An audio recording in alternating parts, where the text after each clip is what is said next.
नमस्कार मेरे प्रिय दर्शकों, आई होप आप सभी अच्छे होंगे। तो दोस्तों, आज हम बात करने वाले हैं इन 3 टॉपिक पर जो सभी क्लासेस के लिए वेरी वेरी मोस्ट इम्पोर्टेंट होते हैं। वेरी वेरी मोस्ट इम्पोर्टेंट होते हैं। वेरी वेरी मोस्ट इम्पोर्टेंट होते हैं सभी क्लासेस के लिए। और जो ये 3 टॉपिक हैं, ये चाहे क्लास 10th हो, 11th हो, 12th हो, कोई भी 10th के बाद कोई भी क्लास हो, ऐसा जिस क्लास में ये सिस्टम ना देखने को मिले। ये ह्यूमन रिप्रोडक्टिव सिस्टम है, जिन्हें हिंदी में मानव जनन तंत्र कहते हैं। इसके 3 टॉपिक हम आज के इस वीडियो में लेकर आने वाले हैं, वो भी फेसलेस वीडियो में। इसमें पहला होगा नर जनन तंत्र, रिप्रोडक्टिव सिस्टम ऑफ मेल। दूसरा होगा मादा जनन तंत्र, रिप्रोडक्टिव सिस्टम ऑफ फीमेल। तीसरा होगा जनन स्वास्थ्य, रिप्रोडक्टिव हेल्थ। ये ऐसे 3 टॉपिक हैं जिन पर सभी क्लासेस में चर्चा होती है। और जो आप ये देख पा रहे हैं थर्ड वाला, ये जनन स्वास्थ्य, रिप्रोडक्टिव हेल्थ, इस पर हिंदी में भी निबंध पूछ लिया जाता है, साइंस में भी निबंध पूछ लिया जाता है, साइंस में इसका लॉन्ग आंसर भी पूछ लिया जाता है, क्योंकि ये बहुत ही इंपॉर्टेंट है भाई, ये बहुत इंपॉर्टेंट है। तो इसका मैंने इतना अच्छा नोट्स बनाकर आप लोगों के सामने हम पेश करने वाले हैं। तो अगर हम यहाँ पर लिखेंगे तो यहाँ पर बहुत लिखना पड़ेगा हमें, तो इसीलिए मैं अपने जो नोट्स हमने बनाए हैं उसी नोट्स को हम दिखाकर आप लोगों को गाइड करना चाहते हैं। तो अब हम चलते हैं अपने मोबाइल कैमरे को लेकर अपने नोट्स की तरफ। तो हम आ गए अपने मोबाइल की स्क्रीन पर और अपने नोट्स के साथ में। तो हम सबसे पहले आपको वो सारा मटेरियल दिखा देता हूँ बोर्ड एग्जाम में लिखने वाला। तो मैं सबसे पहले आपको यहाँ पर दिखा देना चाहता हूँ, यहाँ पर है मादा जनन तंत्र और इसके जो सभी पार्ट हैं वो सभी ये रहे। अभी हम डिटेल से इनको हम डिस्कस करेंगे। आप यहाँ पर देख पा रहे होंगे जो भी ये सभी चीज़ें हैं। और इसके बाद में जो है मेल रिप्रोडक्टिव सिस्टम है यहाँ पर, और उसके सभी ये अंग हैं, आप ये देख पा रहे होंगे। यहाँ पर देख पा रहे होंगे जनन स्वास्थ्य है, रिप्रोडक्टिव हेल्थ, और यहाँ पर ये सभी आप देख पा रहे होंगे पॉइंट। उसके बाद में हम इधर चलते हैं, जो आप यहाँ पर देख पा रहे हैं ये सभी इसी का मटेरियल है। अब हम सबसे पहले मादा जनन तंत्र यानी रिप्रोडक्टिव सिस्टम ऑफ वुमेन को हम क्लियर करते हैं। थोड़ा थोड़ा हम इसको ढक कर देते हैं ताकि अच्छे समझ में आ जाए। तो यहाँ पर देखते हैं मादा जनन तंत्र, रिप्रोडक्टिव सिस्टम ऑफ वुमेन, जिसे हम इंग्लिश में कहते हैं। तो मुख्य मादा जनन अंग एक जोड़ी अंडाशय तथा कुछ मुख्य सहायक अंग हैं। देखिए यहाँ पर मैंने शॉर्ट से शॉर्ट नोट्स बनाए हैं। अब यहाँ पर देख सकते हैं कितना शॉर्ट लिखा हुआ है, आप अपने हिसाब से इसे लॉन्ग और शॉर्ट दोनों कर सकते हैं। अब हम देखते हैं जो अंडाशय हैं यानी ओवरीज हैं। ओवरीज कितनी है? ओवरीज हैं एक जोड़ी, यानी 2 अंडाशय होते हैं प्रति वुमेन में 2 ओवरीज होते हैं। तो यहाँ पर अंडाशय की हेडिंग इस प्रकार है, और जो ओवरीज हैं मादा युग्मक तथा अंड कोशिका का निर्माण अंडाशय में होता है। यानी मादा युग्मक के जो अंड होते हैं उस अंड कोशिका का निर्माण इसी में जो है अंडाशय में होता है।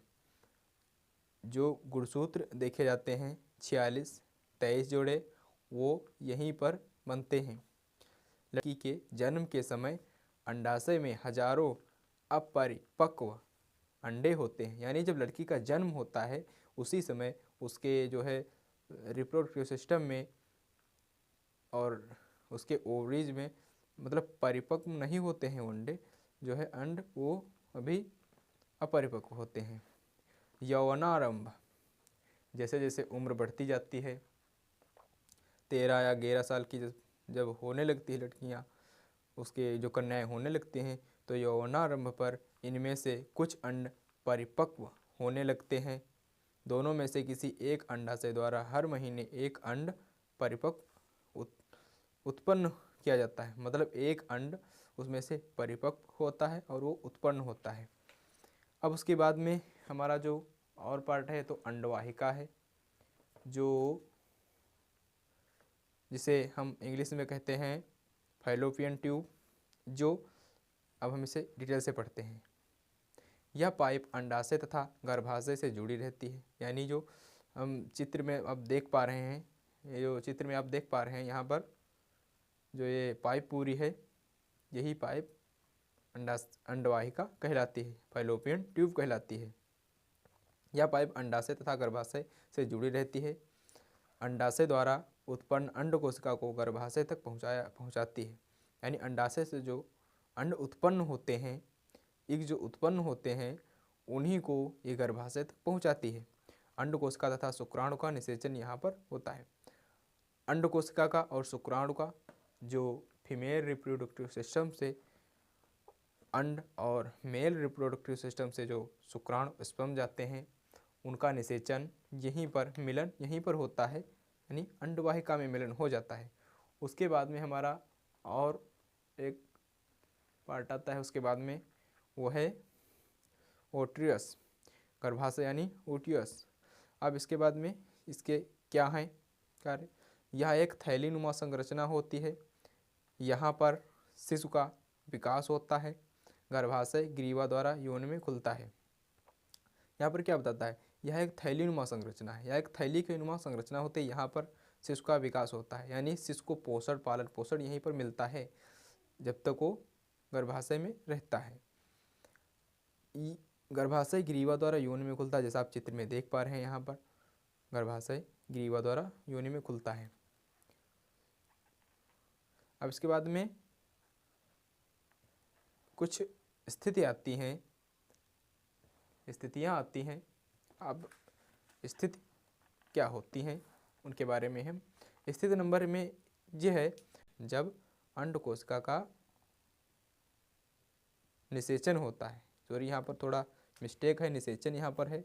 जब निषेचन होता है, अब यहाँ पर सही कर लेना, यहाँ पर निषेचन है। जब अंड कोशिका का निषेचन होता है तब इसे जो मेन हिंट है, पॉइंट है, वो आप देख लीजिए, गौर करके देखिए। निषेचित अंड युग्मनज कहलाता है। जब स्पर्म और एग का मिलन हो जाता है और वो निषेचित हो जाता है, उसके बाद में वो क्या कहलाता है? युग्मनज कहलाता है, जायगोट कहलाता है। इंग्लिश में उसे हम जायगोट कहते हैं। जो गर्भाशय में रोपित होता है,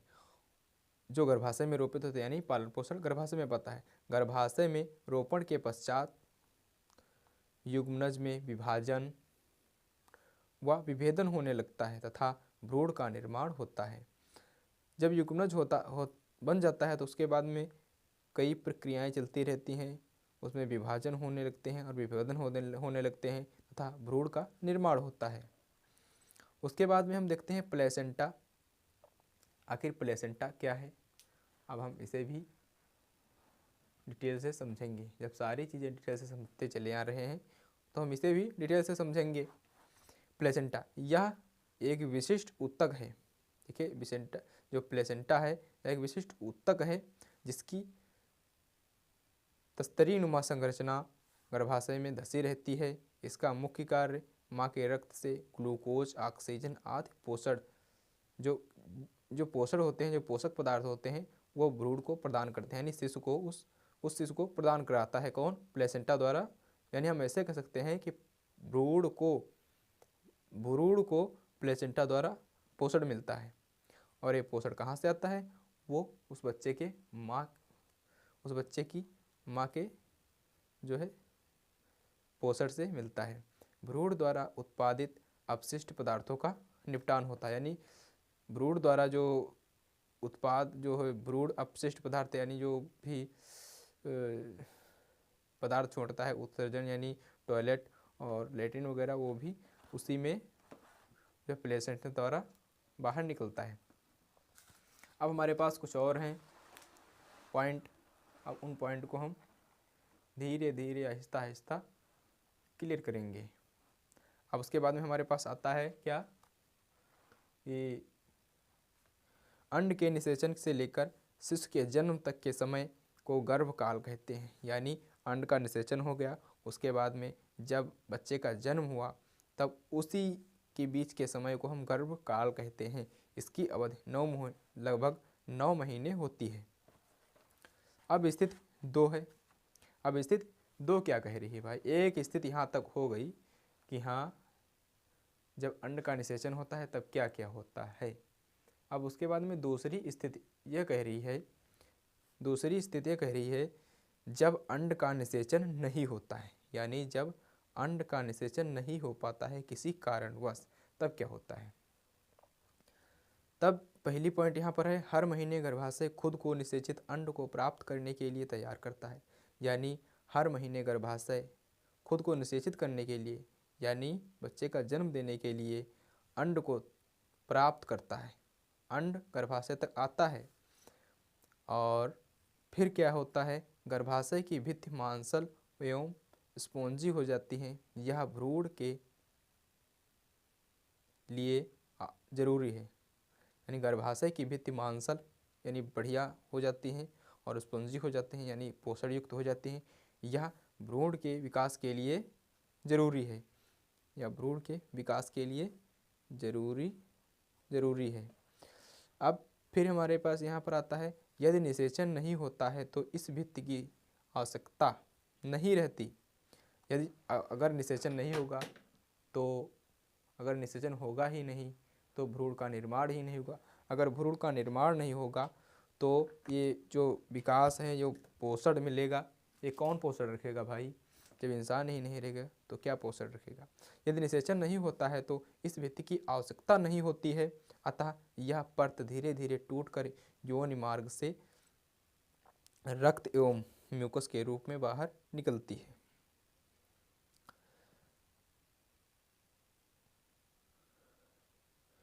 म्यूकस के रूप में बाहर निकलती है। यह चक्र लगभग 1 महीने का समय लेता है तथा इसे ऋतुस्राव तथा रजोधर्म कहते हैं। क्वेश्चन में पूछ लेता है कि ऋतुस्राव किसे कहते हैं। हमारे स्कूल में एक बार पूछ लिया था और लगभग आपको मैं रियल बताऊं तो 90% लोगों ने इसका आंसर नहीं दिया था। और कितने नंबर का था? 6 मार्क्स था। 6 मार्क था इसका, जो था 6 नंबर का ये क्वेश्चन आया था। सिर्फ इतना था कि ऋतुस्राव किसे कहते हैं, तो जिसको पता था उसने लिखा था। अब हमारे पास और कुछ आता है हिंट, कुछ इम्पोर्टेंट बातें। 40 से 50 वर्ष की उम्र के बाद अंडाशय से अंड का उत्पन्न होना बंद हो जाता है, फलस्वरूप रजोधर्म भी बंद हो जाता है। जब महिलाओं की व्यक्ति 40 से 50 उम्र तक हो जाती है तब अंडाशय से अंड का उत्पन्न, यानी जो हमारे अंडाशय से अंड उत्पन्न होते हैं वो बंद हो जाते हैं। फलस्वरूप जब अंड उत्पन्न ही नहीं होंगे तो क्या वो गर्भाशय तक आएंगे? जब उत्पन्न ही नहीं होंगे तो आएंगे क्या? फलस्वरूप जब आएंगे नहीं तो परत नहीं मांस, वो जो भित्ति थी वो भित्ति मांसल होगी ही नहीं। या भित्ति मांसल होगी ही नहीं तो क्या यहाँ पर ऋतुस्राव होगा? कि कौन सी परत टूटेगी? कुछ नहीं टूटेगा। तो यहाँ पर इसे रजोधर्म भी कहे जाते हैं, जिसे रजो निवृत्ति कहते हैं। हमारा यहाँ तक इतना तो क्लियर हो गया। अब हम इसके बाद बात करते हैं नर जनन तंत्र की, यानी मेल रिप्रोडक्टिव सिस्टम की। अब हम जैसे देखते हैं मेल रिप्रोडक्टिव सिस्टम को, यानी नर जनन तंत्र को, तब इसमें भी जिस तरह से उसमें भी 2 मुख्य अंडाशय थे नर जनन तंत्र के लिए, देखिए मादा जनन तंत्र के लिए, और इस नर जनन तंत्र में जो है 2 वृषण हैं। तो वृषण हैं ये मुख्य होते हैं। देखिए अगर किसी पुरुष में सभी लक्षण पुरुष वाले दिख रहे हैं, दाढ़ी है, मूछ है, और जो है कांग में बाल भी उगाए, यानी जो जिसे बकल कहते हैं देहाती भाषा में, जो कंधे के नीचे कांग में बाल भी जमाए, और दाढ़ी मूछ है, छाती भी चौड़ा, सीना भी चौड़ा हो गया, लेकिन पूरा जवान मालूम दे रहा कि हाँ ये पुरुष है। अगर उसमें वृषण में वो मटेरियल नहीं बन रहे हैं, यानी वृषण है ही नहीं, तो पुरुष नहीं कहलाएगा। उसमें जो प्राथमिक जो है लक्षण थे उसमें है ही नहीं। इसीलिए ये जो पुरुषों में एक जोड़ी वृषण मुख्य जननांग होते हैं, और भी पुरुष जनन तंत्र में कुछ मुख्य अंग होते हैं। देखिए, दो तो ये मुख्य हो गए जो वृषण थे। अब इसके अलावा कुछ और भी जननांग हैं, वो वृषण, शुक्रवाहिका, मूत्रमार्ग संबंधित ग्रंथियां होती हैं। अब हम इसे बारी बारी से डिटेल से समझेंगे।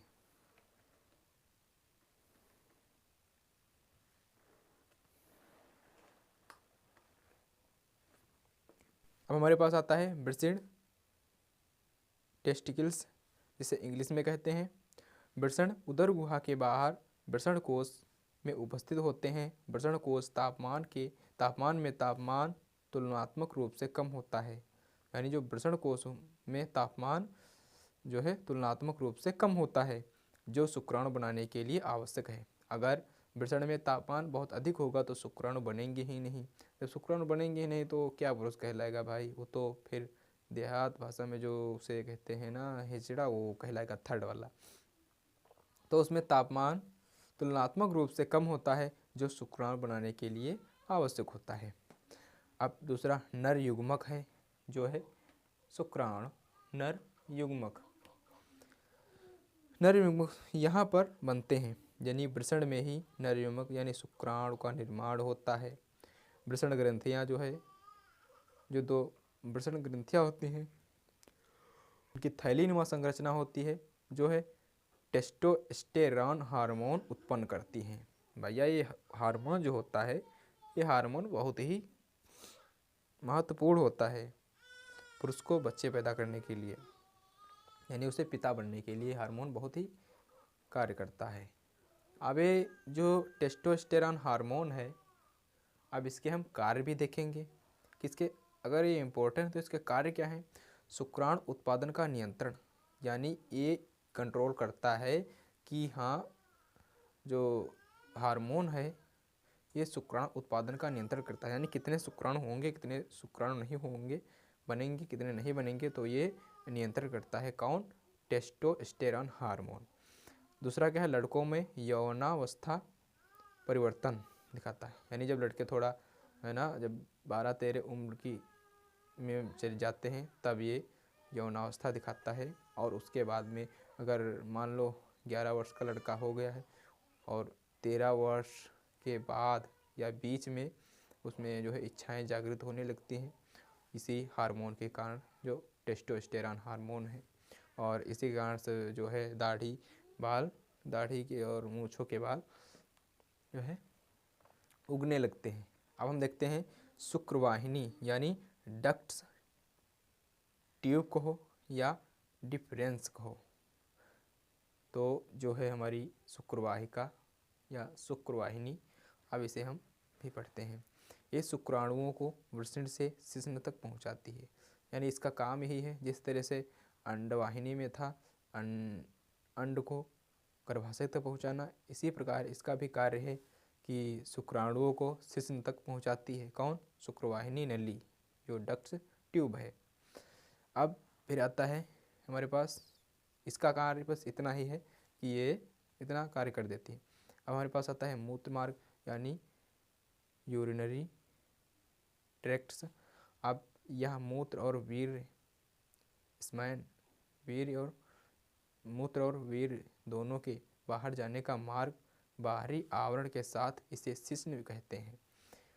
यानी जो ये है मूत्र मार्ग है, ये मूत्र और वीर्य स्पर्म दोनों के बाहर जाने का मार्ग है।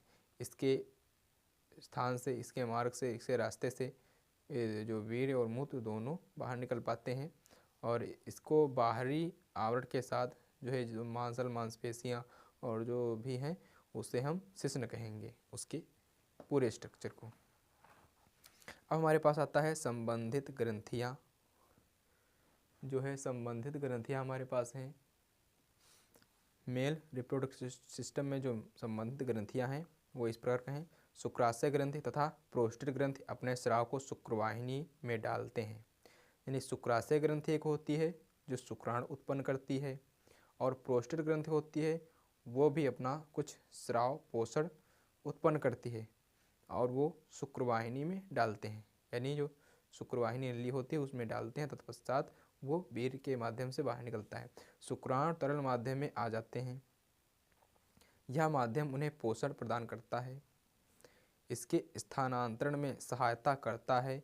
शुक्राणु तथा ग्रंथियों का स्राव मिलकर बेर बनाते हैं। देखिए जो है जो शुक्राणु होते हैं वो केवल अगर शुक्राणु निकाल ले जाएं और जो है आर्टिफिशियल तरीके से किसी बेबी का निर्माण किया जाए तो नहीं होगा, क्योंकि जब तक इन ग्रंथियों का स्राव जब तक इनमें नहीं मिलेगा तब तक वो जो है बेबी का जन्म देने में लाभ वो है सहायक नहीं होंगे।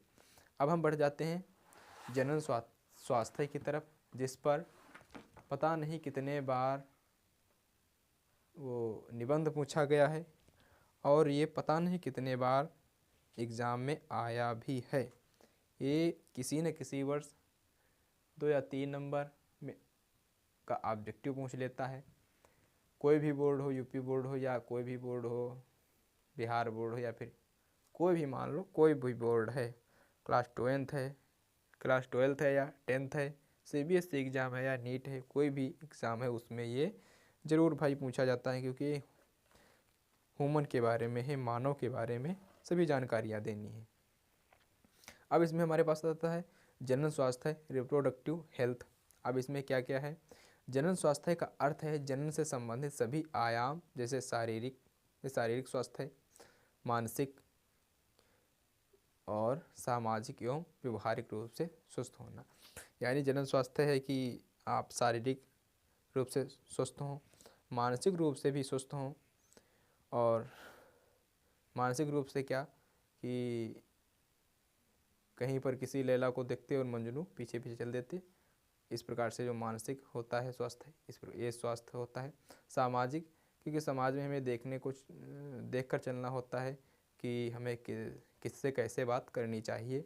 व्यवहारिक, आपके व्यवहारिका में ऐसा व्यवहार होना चाहिए कि हाँ आप एक अच्छे व्यक्ति हैं। इस जो है रिप्रोडक्टिव हेल्थ से लेकर रिलेटेड से आप समझ रहे होंगे हमारी बातों को।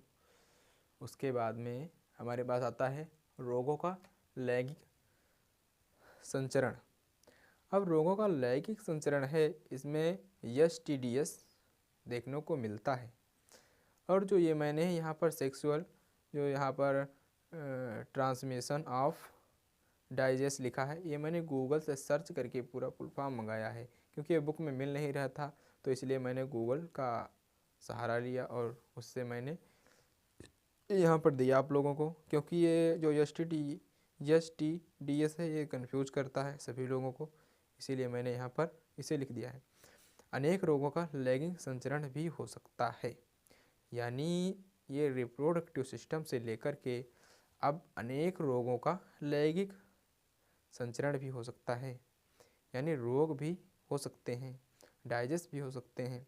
जैसे जीवाणुजनित गोनोरिया, सिफिलिस, ये रोग हैं जो जीवाणुओं से होते हैं, बैक्टीरिया से होते हैं।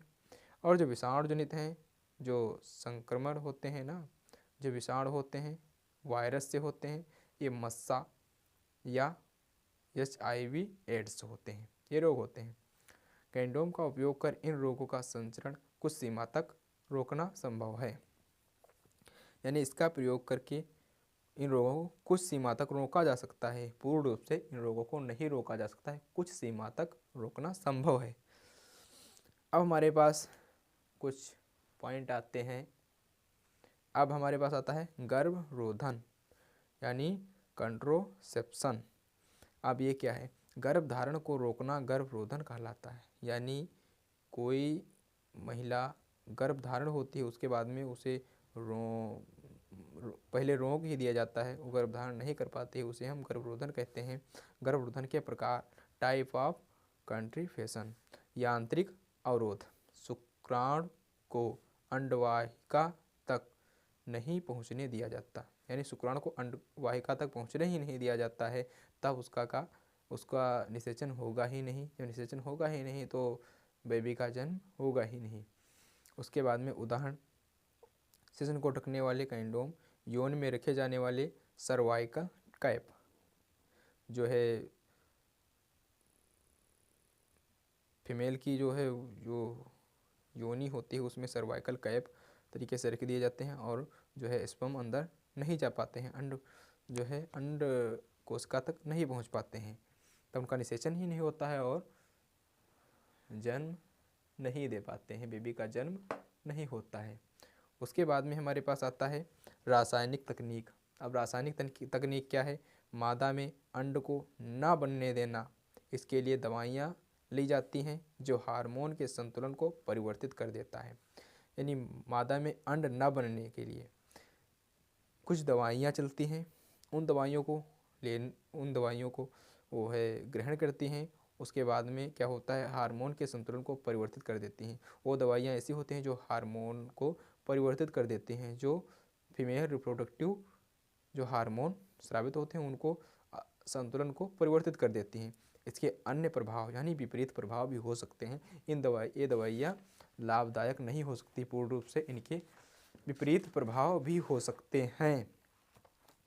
अब हम आते हैं और सा एक, ये डिवाइस एक प्रकार की है, उपकरण है।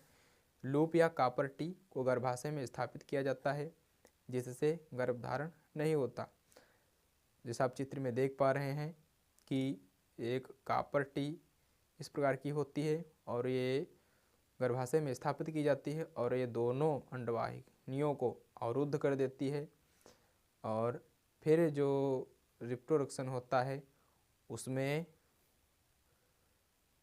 ये सहायक होती हैं और जो है स्पर्म को अंदर नहीं जाने देती हैं, यानी अंडवाहिनी तक नहीं जाने देती हैं, तब अंड का निषेचन नहीं होता है। अब यहाँ पर शल्य तकनीक, शल्य क्रिया तकनीक। अब ये शल्य क्रिया तकनीक क्या है, इसे हम भी जान लेते हैं।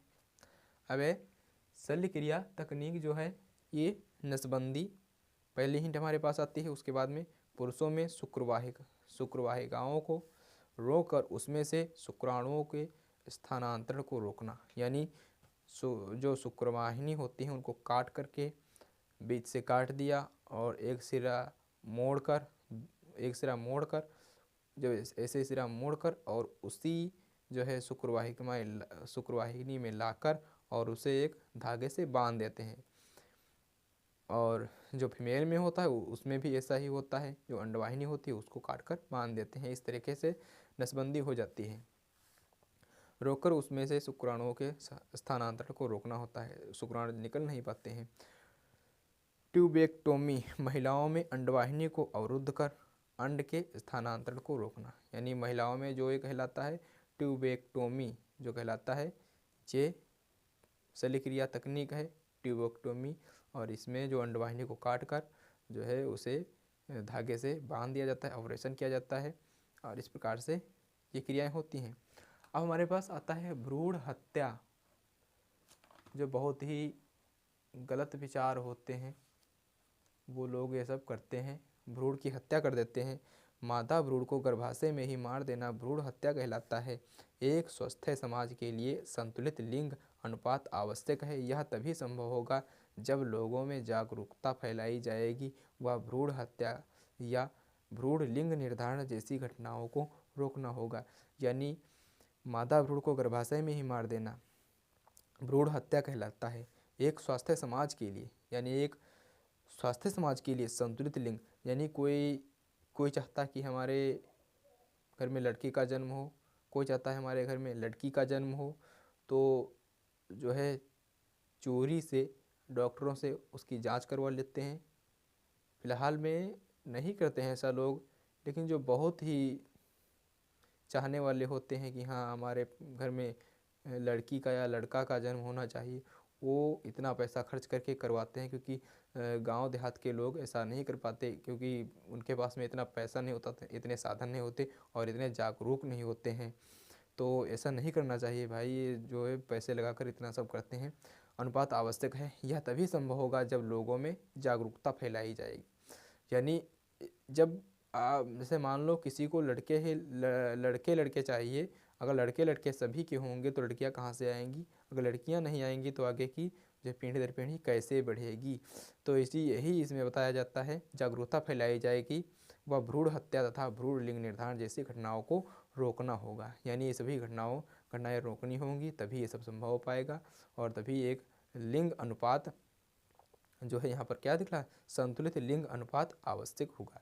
यानी लिंग अनुपात का आवश्यक तभी हो पाएगा जब इन सभी क्रियाओं को रोकना होगा।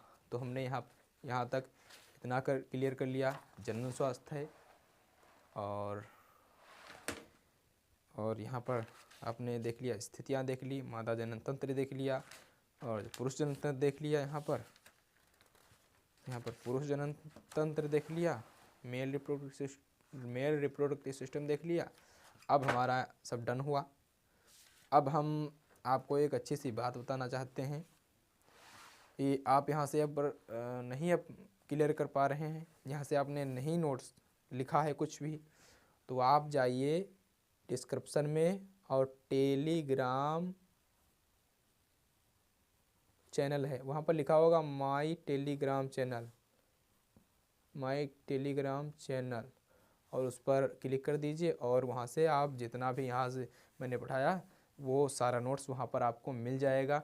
जितनी भी मैंने क्लासेस किया है यूट्यूब पर, मैं सभी वीडियो में फेस दिखाता हूँ। इस वीडियो में यहाँ पर इतना फेस नहीं दिखा पाया क्योंकि इतना सब आपको देना था, जो इम्पोर्टेंट इतना है ये सब आपको देना था। तो मैंने ये तकनीक अपनाई और आप लोगों को इस कैमरे से आप लोगों को मैं ये सब दिखा सका। तो आप लोगों से उम्मीद है कि वीडियो अच्छी लगी होगी, तो एक लाइक बनता है। वीडियो को लाइक करके, और चैनल पर नए हो तो चैनल को सब्सक्राइब कर दीजिए और एक प्यारा सा कमेंट भी कीजिए कि हाँ आपको वीडियो कैसी लगी। और मिलते हैं अगली वीडियो में, तब तक के लिए धन्यवाद वीडियो देखने के लिए।